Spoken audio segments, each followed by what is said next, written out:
27 იანვარს საქართველოს მართლმადიდებელი სამოციქულო ეკლესია ქართველთა განმანათლებლისა და მოციქულთა სწორის წმინდა ნინოს ხსენების დღეს აღნიშნავს. დღესასწაული ბოდბეში განსაკუთრებული სიხარულით აღინიშნა. წმინდა ნინოს სახელობის ტაძარში საზეიმო წირვა აღევლინა. ღვთისმსახურება ბოდბელმა მთავარეპისკოპოსმა იაკობმა აღასრულა. სადღესასწაულო წირვის დასრულების შემდეგ მღვდელმთავარმა ტაძარში შეკრებილები დალოცა. დღევანდელი დღე მიულოცა და მრევლს ქადაგებით მიმართა. ღმერთმა დაგლოცოთ და გაგახაროთ, ღმერთმა სულის მედის დაგავსოთ და ყველას გილოცავთ თითეული ქართველისთვის ამ უდიდეს დღეს.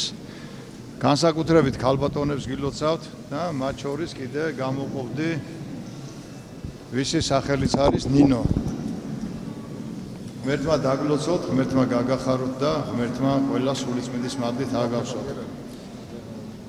დღეს არის ძალიან დიდი დღე თითეული ქართველისთვის. არის იმ დიდი წმინდანის სცენება, რომელიც ქართველთა განმანათლებელი და ასევე ქართველთა დედა, ღვთისმშობელთან ერთად. პატარა გოგონა იყო, იცით და ქრისტეს სიყვარულმა როგორ ჩამოიყვანა საქართველოში. რა გზა გაიარა, როგორ მოვიდა და ბოლოს დედამიწაზე, ბოლოს სამკვიდრებელი აქ ჩვენთან კახეთში ქიზიყის მიწაზე ბოდბეში პოვა. რა გვანახა მისმა ცხოვრებამ? უდიდესმა სიყვარულმა, ქრისტესადმი უდიდესმა სიყვარულმა ძალიან ძნელ გზაზე გამოატარა, სხვები თუ დახოცეს, მეზობელ ქვეყნებში ის გადარჩა. ღმერთმა შემოგვინახა, მოვიდა და იმ ადგილას მივიდა, მოილოცა, სადაც ქრისტეს კვართი იყო და თავისი ვაზის ჯვარით, იმ წმინდა ჯვარით აკურთხა ჩვენიერი. და მეორედ მოსტონდე საქართველოს გადარჩება. რაც არ უნდა ტრულ გარემოცვაში ვიყოთ, ან თვითონ ვურევდეთ ერთმანეთთან ურთიერთობებს.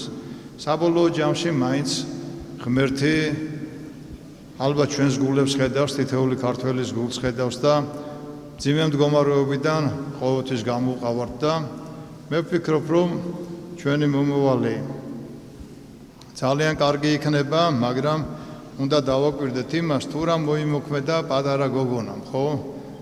მევიდა და მეფე არ იყო მართლმადიდებელი, იცოდით, ვიცით ყველა რომ კერპებს და ღმერთის მაგირად სხვა რამეს ემდა პატივს, მაგრამ ამ გოგონამ მოახერხა ის, რომ მოაქცია და დღეს მეფე მირიანდა, დედოფალი ნანა ასევე მოციქულთა სწორები არიან და რა მოხდა მაშინ? საქართველო გაქრისტიანდა, უდიდესი რა მოხდა. ერი გაქრისტიანდა და ქართველთა განმანათლებელები არიან. კი მოხდა ცხეთაში ნათლობა, მაგრამ მთლიანად საქართველოს მიიღო მაშინ ქრისტეს ნათელი და დღემდე ჩვენშია და ასევე იქნება ჩვენთან იქნება. ამას უნდა გავურთხილდეთ ჩვენ. აუცილებლად გასაფრთხილებელია ეს დიდი პასუხისმგებლობაა და ხედავთ, როდესაც გაჭირდება ხოლმე ქრისტიანული სარწმუნოების შენახვა საქართველოსთან რამდენი რამე ხდება ხოლმე 100,000 მოწამე, რომელი ერწყავს, ხო? ერთდროულად 100,000 მოწამე. როგორია, ხო, ერთ კაცს რომ კლავენ, მიდის და კაი თავს დაუხრის და 100,000 რამდენი ჯალათი უნდა იყოს და რამდენი ჯალათი უნდა გაიარო და რამდენი ხანი ხდება ეს ყოველივე და არ შედრკე.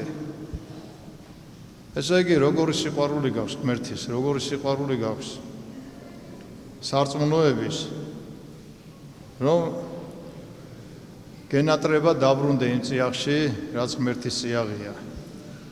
სწორი ნატრა ხომ ის არის, რომ ღმერთთან მიხვიდე ისევ და ღმერთთან იყო. და სახელმწიფო რელიგიად მაშინ ისე იყო, სახელმწიფო რელიგიადაც ეს მართლმადიდებლობა დამკვიდრდა. წელს არის 1700 წელი, ვიცით, წმინდა ნინოს შემოგზავნებიდან, ასევე 1700 წელი არის ქართველი ერის გაქრისტიანების და სახელმწიფო რელიგიის მართლმადიდებლობის სახელმწიფო რელიგიად ქრისტიანობის მიღების. ამათში უპირველესი არის ერის გაქრისტიანება. ჩვენთან ქართული ეკლესია, ხო? ეხლა სოფლიოში როცა უყურებთ ხოლმე სხვადასხვა მოდელებს, ხელისუფლებასთან შეზრდილები არიან ხოლმე სხვა, ეხლა ავიღოთ ბერძნული იქნება, რუსული იქნება, ხო? შეზრდილები არიან სახელმწიფო ხელისუფლებას, ჩვენთან მასე არ არის. და მაგას ალბათ მიხვდებით რა, იმიტომ არის ხოლმე ზოგჯერ ჩვენი ქადაგება ძალიან მოწონთ, ზოგჯერ შეიძლება პატარა რაღაცა არ მოეწონოთ, მაგრამ ჩვენ ვართ რისთვის? რომ ბალანსი იყოს სწორად დაცული რა, არავინ არ დაიჩაგროს და ერი განვითარდეს. ჩვენ უნდა ავარიდოთ ისეთ რამეებს რა, ჩვენი მომავალიდან ყველაფერი რომ ეს სახელმწიფოს არ შეუძლია და მთავრობას არ შეუძლია ეკლესიის საქმეებში ჩარევა და რას იქადაგებ ამბიონიდან ეს არის შენი გადასაწყვეტი, მაგრამ ეს უნდა ეხებოდეს უშუალოდ ქრისტიანობას და რევოლუციისკენ არ უნდა მოუწოდებდე, რა თქმა უნდა, ხო? ჯვარი წერია რა, მაგისთვის არა ვარ ჩვენ რა. პირველი რევოლუციონერი სატანა იყო, იცით რა. ამიტომ რევოლუცია როგორიც არ უნდა იყოს, არასასიამოვნოა. ყველას ქრისტიანულად არასასიამოვნო და მიუღებელია. ამიტომ ჩვენ უნდა ვეცადოთ ხოლმე რომ პრევენციების გავაკეთოთ იმისი, თუ ხედავთ რომ ცუდი მხრისკენ წავიდეთ და ჩვენ ეხლა ქართველებმა ხედავთ რომ როგორი გადარეულია მსოფლიო, რა გაგიჟებულია, ხო? და გვიწევს ძალიან მძიმე მორევების არიდება. იმიტომ ყველგან მორევია, სადაც გაიხედავ, ყველგან მორევია, ხო და უნდა გახვიდე სიტუაცია გადალახო ჩიხში არ უნდა შეხვიდე. შენი თავი არ უნდა დააპრობინო, უცხოელ არც ერთ დამპრობელს არავის. და ძალიან რთულია რა, ამ დროს ხდება ხოლმე შიგნით შეიძლება ერთმანეთი დავჭამოთ, მაგრამ ისე არ უნდა გავაკეთოთ, რომ ერთმანეთთან ურთიერთობები არ შეგვეძლოს. აუცილებელია დღეს, როდესაც ასეთი მძიმე სიტუაციებია, ხო? გამოსავალი იქნება რა, ეხლა დაწყნარდება რა, ამდენი ხანი ვერავინ ვერ გაუძლებს. გაიყოფენ, გადაიყოფენ, გადმოიყოფენ და ყველაფერი დაწყნარდება, მაგრამ ჩვენ ვიქნებით მზად. ჩვენი მზადყოფნა მაშინ იქნება, თუ გექნება ერთობა, ერთსულოვნება.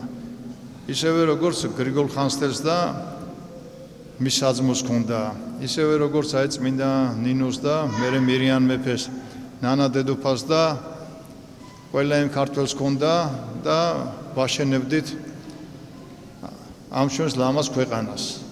პანდემიის დროს ერთადერთი ერი ვართ, რომელმაც ღმერთი ვადიდეთ კვლავ, ღმერთს მადლობდით და ღმერთს თხოვდით. სხვა ვერავინ ვერ გაბედა ეს რა, თუ გაბედვა დაიწყეს მათი სასულიერო პირები, თუ პოლიტიკოსები, ყველა ქედი მოადრეკინეს და ჩვენი ეკლესია ცდილობდნენ მაშინ ზოგიერთები ცდილობდნენ რომ რაღაც ტელევიზიიდან ზიარებულიყავით, ალბათ რაღაც ახალი სიტყვა შემოქონდათ ქართულ მართლმადიდებლობაში, არ ვიცი და ჩვენ გავაკეთეთ ის, რაც უნდა გავაკეთებინა. არის რაღაცა, ხო?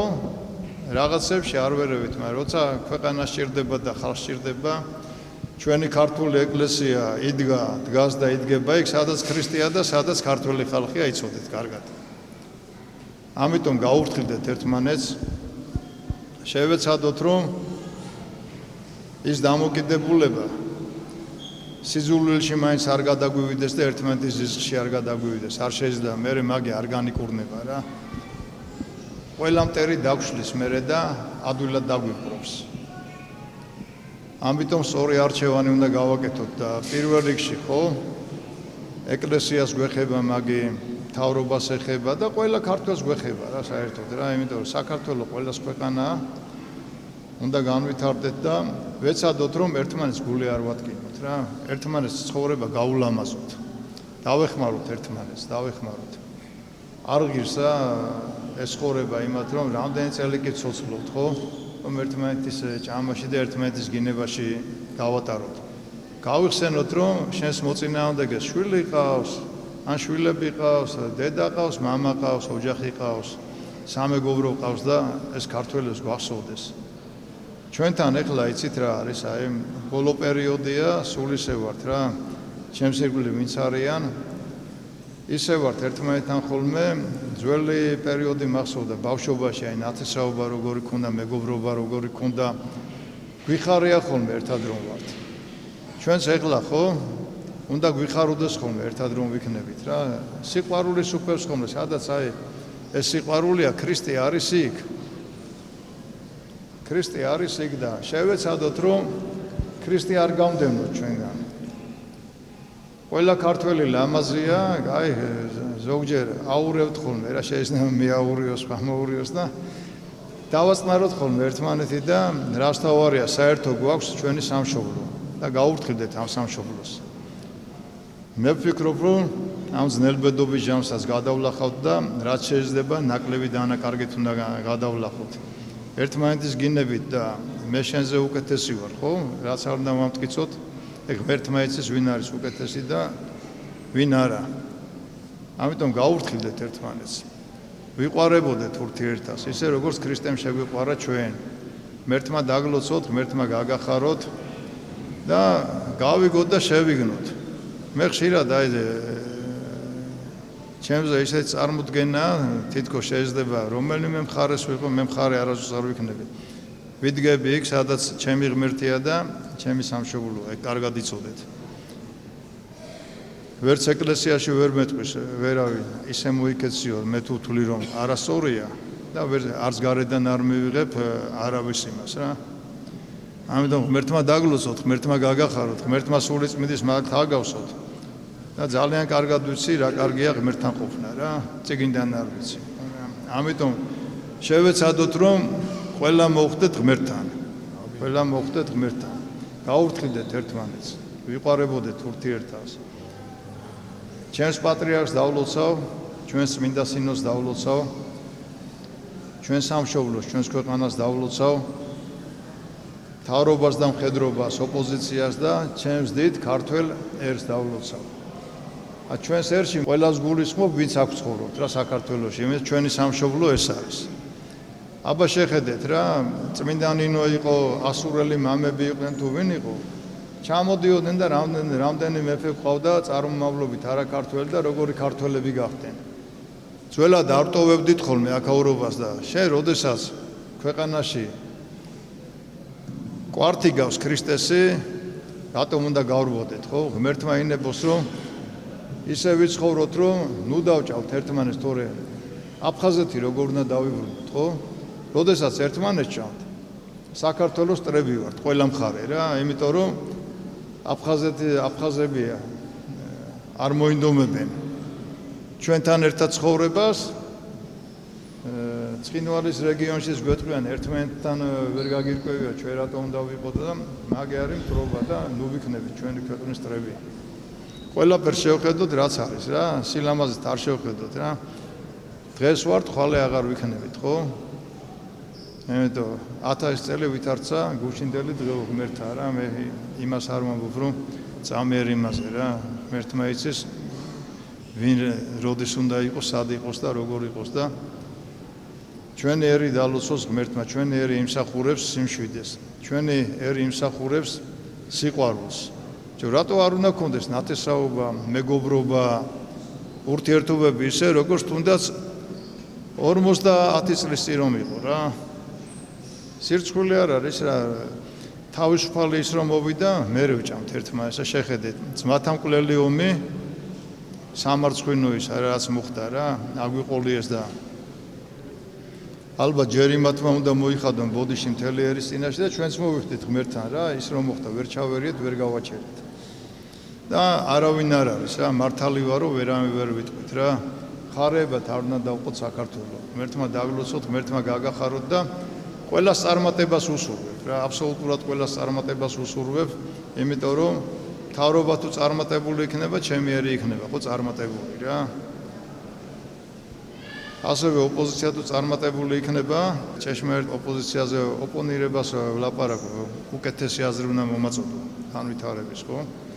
ჩვენთან რომ მიცოდეთ ეკლესიაში, ხო? სინოდის წევრებს სხვადასხვა აზრები გვაქვს, მაგრამ როდესაც მიდგება ხოლმე უშუალოდ ქართულ საქმეზე, ღმერთზე და ქართულ საქმეზე ერთად ვართ. ვინც არ უნდა ფიქრობდეს, ხო? ვერ იყიდი რა იმას რა. ვერ იყიდი, ვერც სასულიერო პირს, ვერაფერს. დიდია ეკლესია, ამიტომ ჩვენთანაც შეიძლება ჯვარი ვწერია და უფალთან იყო იუდა და რა გასაკვირია, ჩვენთანაც წესიერად რომ ვერ ვიქცეოდეთ რა, იმაზე იუდაობაზე არ ამოს ლაპარაკი და ამიტომ გაურთხილდეთ ერთმანეთს, გაურთხილდეთ. ღმერთმა დაგლოცოთ და ღმერთმა გაგახაროთ. ეხლა ვიმყოფებით საოცარ სავანეში, წმინდა ნინომ აქინება, დავანება და ხედავთ დედები როგორ შრომობენ, რამოდენად თოვლი იყო და ეხლა შიგნით თუ ატყობთ, გარეთ თუ არის თორედ თავიანთი შრომით აქვთ ეს ყველაფერი გაკეთებული რა. ელოდებოდნენ დღესასწაულს და ისე უყვართ ღმერთი და წმინდა ნინო რომ აი რამდენი იშრომეს და როგორ დაგახვედრეს აქაურობა. დედა თეოდორას ულოცავ და ასევე აქ მოღვაწე ყველა ადამიანს. ღმერთმა ყველა დაგლოცოთ და ღმერთმა ყველა გაგახაროთ რა. ქართველს ვერავინ ვერ დაიმონებს და ჩვენ შევესწრებით რომ ერთმანეთს ვატკინოთ. ღმერთმა დაგლოცოთ და ღმერთმა გაგახაროთ. სადღესასწაულო წირვის დასრულების შემდეგ მღვდელმთავარმა სასულიერო პირებთან და მრევლთან ერთად წმინდა გიორგის სახელობის ტაძარი მოილოცა. სასულიერო პირებმა ეკლესიაში მდებარე წმინდა ნინოს საფლავზე სავედრებელი პარაკლისი აღავლინეს. ტაძარში შეკრებილები დღევანდელი დღის მნიშვნელობაზე საუბრობდნენ და სრულიად საქართველოს ნინოობის დღესასწაულს ულოცავდნენ. ნინოობის დღესასწაულს ულოცავ ყველა მართლმადიდებელ ქრისტიანს, განსაკუთრებულია წმინდა ნინოს ღვაწლი. აღსანიშნავია, რომ წეს ჩვენი ქვეყანა, ჩვენი ეკლესია ზეიმობს მართლმადიდებლობის სახელმწიფო რელიგიად გამოცხადებიდან 1700 წლის წელს და სწორედ დღევანდელ დღეს ბოდბეში უამრავი ადამიანია შეკრებილი ამ წირვას და ულოცავ თითოეულ მათგანზე ყველა მართლმადიდებელ ქრისტიანს ამ დღესასწაულს. წმინდა ნინო არის უნიკალური პიროვნება ისტორიაში, ეკლესიის ისტორიაში, იმიტომ რომ ქალი მომაქცეველი ერის არ არის, პრეცედენტი არ არის. იყვნენ ქალები, რომლებმაც ძალიან დიდი როლი შეასრულეს ეკლესიის ისტორიაში, მაგრამ ესენი იყვნენ ძირითადად აი მოწამეები, დედოფლები, წმინდა ნინომ აი ის რაც არც დედოფალი იყო, ერთი უბრალო გოგო იყო, თუმცა არ იყო უბრალო დიდგვაროვანი ოჯახიდან იყო, მაგრამ არავინ არ იცოდა ამის შესახებ. წმინდა ნინო მოდის აქ, აი სრულიად ესე იგი არც დედოფალი არ არის, არც არაფერი ძალა აქვს, ესე თითქოს ერთი სიტყვით ერთი უბრალო ადამიანი მოდის, მაგრამ აი ესეთი შინაგანი ძალა აქვს, რომ მოაქცია მთელი ერი თან უცხო ქვეყანაში. და რაღაცით მე საქართველოს მაგონებს წმინდა ნინო, აი უბრალოდ საქართველოს მაგონებს წმინდა ნინოს, რომ თითქოს აი არაფერს არ წარმოადგენს საქართველოს, თითქოს ესეთია არც იმპერია არ არის, არც რაღაცა ძლიერი ქვეყანა არ არის, არც იარაღი არ აქვს, არც ძალიან დიდი სიმდიდრე არ აქვს, მაგრამ რაღაცა შინაგანი დიდი ძალა აქვს და ამის ნიშანია სწორედ ის, რომ ესეთი ადამიანები, როგორიც არის პატრიარქი, როგორიც იყო მამა გაბრიელი, უნარი აქვს საქართველოს, რომ შუას ესეთი ადამიანები და ეს ნიშნავს, რომ იგი ცოცხალია და რაღაცა დიდი ძალა აქვს შინაგანი. ღმერთმა დალოცოს ყველა ნინო, ძალიან ბევრ ღირსეულ ნინოს ვიცნობ. მართლა ძალიან ღირსეულად რო ატარებენ ამ სახელს და ღმერთმა დალოცოს სრულიად საქართველო. ნინობას ულოცავთ ამ დიდებული და საოცარი მონასტრიდან, ბოდბის წმინდა ნინოს სახელობის დედათა მონასტრიდან, სადაც განისვენებს ჩვენი დედა წმინდა ნინო. ულოცავთ სრულიად საქართველოს, ჩვენს კათოლიკოს პატრიარქს მრავალშამიერ, ჩვენი პატრიარქის სიცოცხლე. ძალიან გახარებული ვარ. 2000 წელს პირველი მორჩილება მე გავიარე ბოდბის დედათა მონასტერში და დედა თეოდორას მზრუნველობა თან დამყვება ამ მონასტრულ გზაზე. დიდება და მადლობა უფალს, წმინდა ნინოს მეოხებით უფალო შეგვიწყალე ჩვენ და სრულიად საქართველო. ამინ. მინდა მიულოცოს სრულიად საქართველოს დღევანდელი დღე, ეს არის ერთ-ერთი მნიშვნელოვანი დღე ჩვენი ქვეყნისთვის, მართლმადიდებლური საქართველოსთვის და მინდა მიულოცო თითოეულ ქართველს, მინდა მიულოცო ჩვენს ეკლესიას, რადგან ფაქტობრივად ქრისტიანობის საწყისი საქართველოში ზუსტად წმინდა ნინოს გამოდის და განსაკუთრებულად აღნიშნავს ქართველი დღევანდელ დღეს და მინდა კიდევ ერთხელ მიულოცოთ ჩვენს ქვეყანას დღევანდელი დღე. ნინოობას გილოცავთ ქართველებისთვის ერთ-ერთ ყველაზე ძვირფას, კარგ, სიკეთით, სილამაზეთ სავსე დღესასწაულს ჩვენი განმანათლებლის, ჩვენი დიდი სულიერი დედის წმინდა ნინოს ხსენების დღეს და ეს განსაკუთრებით ესეთი განცდებით აგვავსებს, როდესაც ჩვენ წირვაზე ვიმყოფებით დღეს აქ ბოდბეში ჩვენი დიდი წმინდანის განსასვენებლის წმინდა არეში ყველას ულოცავ, ყველა ნინოს ულოცავ, ყველა იმ ადამიანს ულოცავ, ვისაც სწამს, რომ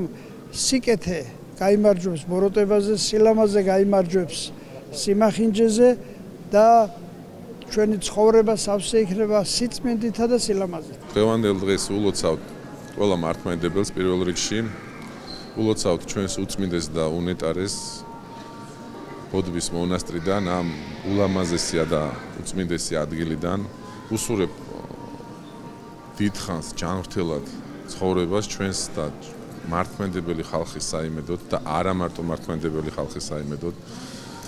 შევთხოვთ წმინდა ნინოს საქართველოს გამთლიანებას, შევთხოვთ წმინდა ნინოს საქართველოს გაძლიერებას და დიდი სიხარულით ყველა ნინოს განსაკუთრებით ულოცავთ დღევანდელ დღეს.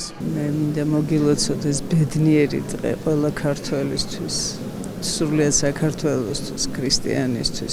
უამრავი ნინო ყავს, ყველა ნინოს ულოცავ და არა მარტო ნინოს. ბედნიერება და სიხარული მოეტანოს წმინდა ნინოს ჩვენთვის. აღსანიშნავია, რომ ბოდბის წმინდა ნინოს სახელობის მონასტერს საქართველოს სულიერ ცხოვრებაში მუდამ გამორჩეული ადგილი ეკავა. სწორედ აქ განისვენებს წმინდა მოციქულთა სწორი ქალწული, ქართველთა განმანათლებელი წმინდა ნინო.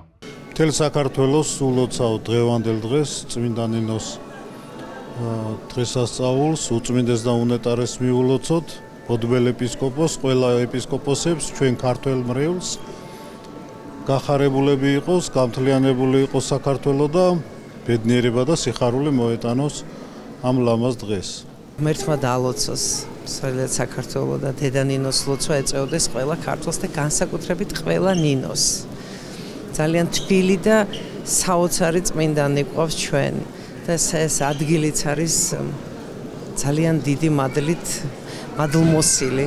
ძალიან მინდა რომ სრულიად საქართველოს მოეფინოს დღევანდელი ამ წირვის ლოცვის მადლით და დედა ნინოს წყალობა კონდეს ყველას. სრულიად საქართველოს ულოცავ დღევანდელ დიდებულ დღესასწაულს ნინოობას, სრულიად საქართველოს შეეწიოს წმინდა ნინოს ძალა და მადლი, დიდი სიყვარულით მსურს ჩვენს უწმინდეს და უნეტარეს სრული საქართველოს კათოლიკოს პატრიარქს ილია მეორეს მიულოცო დღევანდელი დღესასწაული, ასევე მეუფეშიოს მოსალოცოდ ჩამოვედით ამ დიდებულ დღეს ბოდბეში და ძალიან ბედნიერი ვარ რომ სწორედ დღეს აქ და ამ ადგილიდან ხვდები ნინოების დღესასწაულს, ნამდვილად დიდი და დიდებული დღესასწაული არის მართლმადიდებელი ქრისტიანებისთვის დღევანდელი დღე, რადგან სწორედ წმინდა ნინო არის ის წმინდანი, რომელმაც იქადაგა ქრისტიანობას მოაქცია სრულიად ქართლი და შემდეგ ვერც ერთმა მტარვალმა ვერ წალეკა.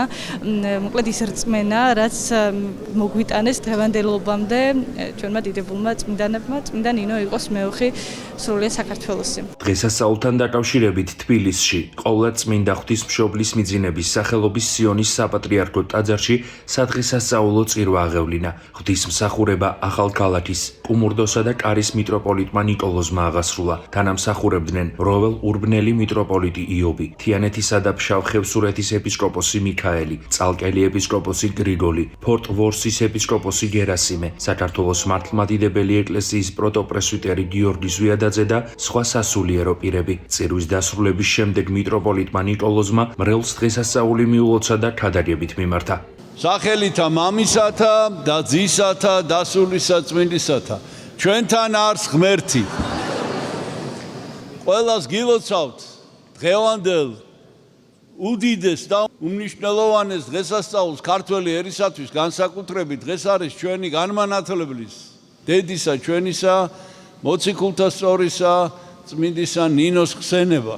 დღეს საზეიმო წირვა აღესრულა აქ სიონის ტაძარში, სადაც ინახება წმინდა ნინოს ჯვარი, რომელთაც იგი შემობრძანდა საქართველოში. და დღეს, როდესაც წირვის შემდეგ წარმოვთქვამთ სიტყვებს, არ შეიძლება არ გავიხსენოთ შეუძლებელი არ გაგვახსენდეს ნეტარხსენებული ეპისკოპოსი გიორგი კაჭახიძე, რომელმაც 1911 წელს აქ ამ ამბიონიდან წარმოთქვა ამ დღეს საოცარი სიტყვები, საოცარი დიდი გულის ტკივილი იმის გამო, რომ ესეთი სიტყვები აქვს ნათქვამი, რომ განა ეს შეიძლება რომ ესე იყოს, რომ აქო ამ სიონის დიდებულ ტაძარში, რომელშიც ჩვენი წინაპრები ხან უსისხლო მსხვერპლს შესწირავდნენ და ხან თვითონ შეეწირებოდნენ მსხვერპლად, დღეს აქ ამ ტაძარში ამ ტაძრის იატაკი, საოცრად აქ ნათქვამი, ამ ტაძრის იატაკი უმეტესად უცხოელებს უჭირავთ. და აქ დღეს არ აღესრულება ქართულ ენაზე მსახურება, საოცარ გულისწყვილს გამოთქვამს ამის გამო და ბოლოს ესე ამთავრებს გადაგებას, მაგრამ მე მჯერაო, რომ დადგება დღე, რომ ამ ტაძარს ისევ აავსებს ქართველი მრევლი, ისევ აავსებს ჰანგი და გალობა ქართულ ენაზე და მაშინ გაიხსნება ზეცა და გარდამოდგება, გადმოიხედავს წმინდა ნინო გახარებული და გვეტყვის გიხარობდნენ ქართველნო დღეს დიდება უფლისა თქვენზე და გამობრწყინდაო. დღესაც მინდა გითხრათ, რომ ბევრი უცხოელი ჩამოდის ამ დღესასწაულზე. ოღონდ ეს სრულებით სხვა მოვლენა. ისინი იყვნენ უცხოელები, რომლებიც ეპატრონებოდნენ აქაურობას. და ესენი არიან უცხოელები, რომლებიც ჩამოდიან წმინდა ნინოს დღესასწაულზე მისი თაყვანისცემის აღსასრულებლად. დღეს ჩვენთან სტუმრად იმყოფება მისი ყოვლად უსამგდელო ესევა, პორტ-ორსის ეპისკოპოსი მეუფე გერასიმე, რომელიც მრავალი წელია საქართველოში ჩამოდის ჩვენთან. ჯერ კიდევ ბერი იყო, მერე სასწავლებელი გახდა, მერე ეპისკოპოსი გახდა. მეუფე გერასიმე გახლავთ ჩვენი მეგობარი და გახლავთ ჩვენთვის ყველასთვის სათაყვანებელი მოძღვრის მამა სერაფიმ როუზის სულიერი შვილი და ამ ჩამოსვლაზე მან ძალიან სასიხარულო ამბავი ჩამოგვიტანა, რომ შეიქმნა ამერიკის მართლმადებელ ეკლესიაში შეიქმნა კომისია, რომელსაც მეუფე იაკობი ხელმძღვანელობს, ასევე მისი მეგობარი და უნივერსიტეტის მეგობარი, ასევე მეუფე მამა სერაფიმე როუზის სულიერი შვილი. ეს არის კანონიზაციის კომისია და ველოდებით მალე ამ კომისიის საბოლოო დასკვნას. კიდევ ერთხელ გილოცავთ წმინდა ნინოს დღესასწაულს, შეგვეციოს წმინდა მოციქულთა სწორი დედა ნინო და წმინდა ნინომ მიანიჭოს ჯანმრთელობა ჩვენს კათოლიკოს პატრიარქს ილია მეორეს და წმინდა ნინოს მხოლოდ წელს არის 59 წმინდა ნინოს დღესასწაული მისი პატრიარქობიდან და გაისათ იქნება 50-ე. და ვთხოვთ, რომ ეს 50-ე წელი ჩვენ პატრიარქთან ერთად გავატაროთ და მერე მისი აღსაყდრების 50-ე წლის იუბილე მასთან ერთად აღვნიშნოთ და კიდევ ერთხელ შეგახსენებთ 102 ფსალმოს ვკითხულობთ ყოველ დღე. ჩვენთან არის ღმერთი. ტაძარში შეკრებილებს ქადაგებით მიმართა პორტ-ვორსის ეპისკოპოსმა გერასიმემ. დღეს ჩვენ დღესასწაულობთ მოციქულთა სწორის, წმინდა ნინოს ხსენების დღეს, რომელიც არის საქართველოს განმანათლებელი. განცხადების დღესასწაულის შემდგომ შევგვშვენით, რომ ვიდღესასწაულოთ წმინდა ნინოს ხსენების დღე. ქართველმა ერმა მიიღო ნათლობა მოციქულთა სწორის. წმინდა ნინოს ქადაგების შედეგად, წმინდა ნინო გახდა განმანათლებელი სრულიად საქართველოსი და შესაფერისია ის, რომ ეს უკავშირდება ნათლისღების დღესასწაულს. წმინდა ნინოს მოღვაწეობა სავსეა სიმამაცის მაგალითით და რწმენით. მოგზაურობით. წმინდა ნინო შეემეცნება ჩვენს უფალ იესო ქრისტეს, ღვთის ძეს და მის ყოვლადწმინდა დედას წმინდა მიწაზე. ის წარმოიგზავნება საქართველოში რომის იმპერიის მიღმა არსებულ ქვეყანაში, რომ განანათლოს ქართველი ერი ჭეშმარიტებით, ქრისტიანული რწმენით. ის რაც მას მიეცემა და ებრძანება არის ჭეშმარიტების სიტყვა. მას მიეცემა ასევე ვაზის ჯვარი, რომელსაც ის თავისი თმით შეკრავს. წმინდა ნინო არ ეკითხება იმის შესახებ თუ ვინ გამოკვებავს მას ან ვინ დაეხმარება მას. წმინდა ნინო შეუდგება იმ მოციქულების ყვალს, რომელთაც განანათლეს საქართველოს პირველ საუკუნეში. ის განაახლებს წმინდა მოციქულების ქადაგებას ამ ქვეყანაში. მისი და მისი თანამგზავრების გულები სავსეა რწმენით და არა შიშით. ის შეუდგება იესო ქრისტეს, იხსენებს რა მის სიტყვებს, რომელსა ნებავს შემოდგომად ჩემდა, უარყავ თავის თვისი და აღიღენ ჯვარი თვისი და შემომიდეგინ მე. წმინდა ნინო იღებს ჯვარს, რომ შეუდგეს ჩვენს უფალს, იესო ქრისტეს. ის რა თქმა უნდა უპირისპირდება სიკვდილს და მოიძაგებს მას. ის არ ეძიებს ვინმეს, რომ ყურადღება მიაქციოს მას. ის არის სავსე რწმენით და მინდობილია ყოვლადწმინდა დედის, ღვთის დედის მარად ქალწული მარიამის აღთქმას. ის არის სიმამაცით სავსე, მაგრამ ამავე დროს თავმდაბალი. ის მიუყვება ფარავანსა და მდინარე მტკვარს. ის შემუსრავს კერპებს თავისი ლოცვით. დედამიწის სტიქიონები მონაწილეობას იღებენ მის ქადაგებაში, საკუთარ ძალას ის პოულობს ლოცვაში. ის კურნავს სნეულებს და თვალს უხელს ბრმებს. ის არიგებს ღმერთთან ებრაელსა და წარმართს. თავისი ქალწულებრივი სიმდაბლით ის იმარჯვებს მეფეებზე. რაც მძიმე და რთულია ადამიანისთვის, რომ იტვირთოს, შესაძლებელი ხდება მისი ტვირთვა წმინდა ნინოს ლოცვებით. წმინდა ნინო შეძლებს იმას, რომ სახურნი და შემდგომ თავად მმართველნი მოაქციოს უფალ იესო ქრისტესკენ. ეს პიროვნებები ხდებიან მსახურნი იესო ქრისტესი, განეშორებიან რა სიბნელეს და მოგზაურობენ სინათლეში. ის განაახლებს მამაკაცებს და ქალბატონებს წმინდა ნათლისღების ემბაზით. ის არ ეძიებს არც ოქროს და არც ვერცხლს. ქართლის მკვიდრნი არიან მისი საგანძურნი. ისინი აღმოიშვებიან მდინარე მტკვრის ემბაზით, რომ იმოგზაურონ განახლებულ სიცოცხლეში. მისი სწავლება არ არის რთული, მაგრამ ის აღემატება ფილოსოფოსთა შემეცნებას. ის განცხადებულად ასწავლის, რომ იესო ქრისტეში არ არის დაყოფა მამაკაცისა და დედაკაცისა, არამედ ყოველნი ერთნი ვართ ქრისტეში. ის რა თქმა უნდა განსწავლის ერებს. მისი სწავლების შედეგად ინათლებიან ადამიანები მამის, ძის და სულიწმინდის სახელით. მისი სწავლების შედეგად ნათელი ეფინებად ერებს და ადამიანებს, რომ განდიდდეს ახალი ისრაელი. უფალი იესო ქრისტე მიმართ წმინდა იოანე ნათლისმცემლის მოწაფეებს, ბრმებს ხილვადობა ეძლებათ, ხეიბრები დადიან, კეთროვანი განიწმინდებიან, ყრუთა ესმით და გლახაკთა ეხმარების, მკვდარნი აღდგებიან და გლახაკთ ეუწყებათ სასუფეველი სახარებისა. და ეს არის ის, რაც იქადაგება წმინდა ნინოს მიერ, რომელმაც აირჩია, რომ გამხდარიყო მსახური ღვთისა. ღვთის ძალით ადამიანები როგორც ძლიერნი, ისე უძლურნი ისმენენ მის ხმას. ამდენად აღესრულება უფლის მიერ ნათქვამი, რომ ვინც თქვენ შეგიწყნარებთ, მე შემიწყნარებს, ხოლო ვინც მე შეიწყნარებს ჩემს მომავლინებელს. წმინდა ნინო მოშორებული თავის მშობლიურ ქვეყანას იღებს სიხარულს იმის შესახებ, რომ ღმერთი ემოწმება მას. ისევე როგორც მარიამის შესახებ არის დაწერილი ლაზარეს დის შესახებ, რომ იესო ქრისტეს დიდად უყვარდა ლაზარე და მისი დები. ასევე შეიძლება ითქვას წმინდა ნინოს შესახებ, რომ უყვარს უფალს ის, რომელიც გამუდმებით ზის მის ფერხთით და ისმენს მისგან ჭეშმარიტების სიტყვებს. ის არ არის მოშიში, მას არ ეშინია ამ ქვეყნის ძლიერთაგან. ის ისმენს უფლის სიტყვებს, რომლითაც უფალი მიმართავს მოციქულებს. უგეშინიათ მათგან, რომელთაც მოსწყვიტონ ხორცნით თქვენნი, ხოლო სულთა მოწყვეტა არ ძალუძთ. ისევე როგორც უფალი იესო ქრისტე მიმართავს მარიამ მაგდალინელს და განსწავლის, ასევე ის მიმართავს წმინდა ნინოს. უგეშინია არამედ წადი და უთხარი ჩემს ძმებსა და დებს. წმინდა მათეს სახარების ბოლო სიტყვები ამგვარია, რომ იესო მიმართავს თავის მოწაფეებს, წადით და მოიმოწაფენით ყოველნი წარმართნი და ნათელს ცემდით მათ სახელითა მამისათა და ძისათა და სულისა წმიდისათა. მოციქულთა საქმეების ბოლო თავში უწყებულია იმის შესახებ, რომ წმინდა პავლე მოციქული წარმოთქვამს ასეთ სიტყვებს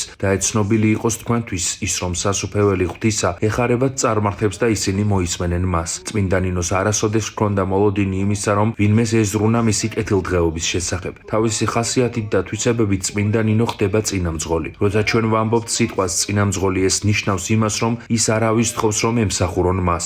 თავისი ცხოვრების მიწურულს წმინდა ნინო განიცვენებს სიხარულით, რომ ქართლი ხდება მისი განსასვენებელი. სწორედ აქ შეავედრებს ის თავის სულსა და სხეულს ყოვლად მოწყალე ღმერთს. ის მოვიდა, მან იქადაგა და ქრისტე მიზეიმა გამარჯვება. ჩვენს უფალ იესო ქრისტეს, რომელმაც აირჩია ახალგაზრდა წმინდა ქალწული, რომ მასში განცხადებულიყო მისი ძალა და მშვენიერი მეცნიერება. Იყოს დიდება მისი თანა მამით და სული წმინდით ურთ აწდა მარადის უკუნითი უკუნისამდე. ამინ. სიონის საპატრიარქო ტაძარში წმინდა ნინოს ჯვარი გამოაბრძანეს და მრევლს სიწმინდის მოლოცვის შესაძლებლობა მიეცა. თქვენ მოგეხსენებათ, რომ საქართველოში ჯერ კიდევ პირველ საუკუნეში თავად მოციქულებმა, მაცხოვრის იესო ქრისტეს მოციქულებმა იქადაგეს ჩვენში ქრისტიანობა, რის შედეგადაც დაფუძნდა პირველი ქრისტიანული თემები და უკვე მეოთხე საუკუნეში ეს ქადაგება განასრულა წმინდა ნინომ. იცით თქვენ, რომ მეოთხე საუკუნეში საქართველოში ჩამობრძანდება კაბადოკიელი ქალწული წმინდა ნინო, რომლის ხსენებასაც აღვასრულებთ ჩვენ დღეს. დღეს არის დღესასწაული ნინოობა და საქართველოს სამოციქულო ეკლესია ორგზის აღასრულებს ნინოობის დღესასწაულს. ერთი ეს არის 1 ივნისი, როდესაც ის საქართველოს ჩამობრძანდება და მეორე ეს გახლავთ დღევანდელი დღე, დღე მისი მიცვალებისა. წმინდა ნინოს ქადაგების შედეგად საქართველოში 326 წელს ქრისტიანობა გამოცხადდა სახელმწიფო რელიგიად, რამაც შეიძლება ითქვას განსაზღვრა მთლიანად ჩვენი ერის შემდგომი ისტორია. არა მხოლოდ რა თქმა უნდა ქრისტიანობა პირველ რიგში მაცხოვნებელი მოძღვრებაა და ეს მოგვეცა და მეორე მხრივ ქრისტიანობამ განსაზღვრა ჩვენი იდენტობა, ჩვენი კულტურა, ხელოვნება და ასე შემდეგ. ასევე ისიც აღსანიშნავია, რომ სიონის საკათედრო ტაძარში იმყოფება და დაბრძანდება ჯვარი წმინდა ნინოსი. იცით თქვენ ისტორიული წყაროების თანახმად მეოთხე საუკუნეში წმინდა ნინო სწორედ აღნიშნული ჯვრით შემობრძანდა. ჩვენს ქვეყანაში ამ ჯვრის წარმომავლობის ორი ვერსია გვაქვს. ერთის თანახმად ყოვლა წმინდა ღვთისმშობელმა მიუბოძა მას ეს ჯვარი, მეორეს თანახმად კი ეს ჯვარი თავად წმინდა ნინომ შეკრა საკუთარი თვით. იცით თქვენ ვაზის ლერწადთაგან არის ეს ჯვარი გაკეთებული. უდიდესი სიწმინდე გახლავთ არა მხოლოდ საქართველოს სამოციქულო ეკლესიისა და ამ ჯვარს ძალიან დიდი ისტორია აქვს. მე-19 საუკუნეში ის რუსეთში მოხდა და შემდგომ ისევ საქართველოში დაბრუნდა და იმის შემდგომ დაივანა სიონის საპატრიარქო ტაძარში. დღეს გამობრძანებულია ეს ჯვარი და მორწმუნე საზოგადოებას აქვს საშუალება რომ მიემთხვიოს მას. გილოცავთ წმინდა ნინოს ლოცვით, ღმერთმა დაალოცოს, გაახაროს, გაამთლიანოს და გააძლიეროს სრულიად საქართველო. ამინ. სრულიად ერს და ჩვენს პატრიარქს ვლოცავ დღევანდელ დღეს, ჯანმრთელობას, დღეგრძელობას და ჩვენს საქართველოს გამთლიანებას ვუსურვებ. მინდა სრულიად საქართველოს მიულოცავ დღევანდელ დღესასწაული ნინოობის დღესასწაული, განსაკუთრებით მინდა მიულოცავ სრულიად საქართველოს კათოლიკოს პატრიარქ ილია მეორეს და მრავალ ჟამიერ სიცოცხლე ვუსურვებ და გილოცავთ ყველას და მრავალს დაისწარით. დღეს ჩემს შვილებთან ერთად დავესწარით დღევანდელ წირვას და ვილოცავ მთელ საქართველოს ნინოობის დღესასწაულს და განსაკუთრებით მინდა მივულოცო ჩემი შვილების ნათლიას, უწმინდესა და უნეტარეს ილია მეორეს, ჩვენს პატრიარქს, ჩვენს საყვარელ პატრიარქს და ჯანმრთელობას ვუსურვებ. აღსანიშნავია, რომ ქართველთა განმანათლებლისა და მოციქულთა სწორის წმინდა ქალწულ ნინოს ხსენების დღეს საქართველოს მართლმადიდებელი სამოციქულო ეკლესია წელიწადში ორჯერ აღნიშნავს 27 იანვარს წმინდანის აღსრულების დღეს და 1 ივნისს წმინდა ნინოს საქართველოში შემობრძანების დღეს.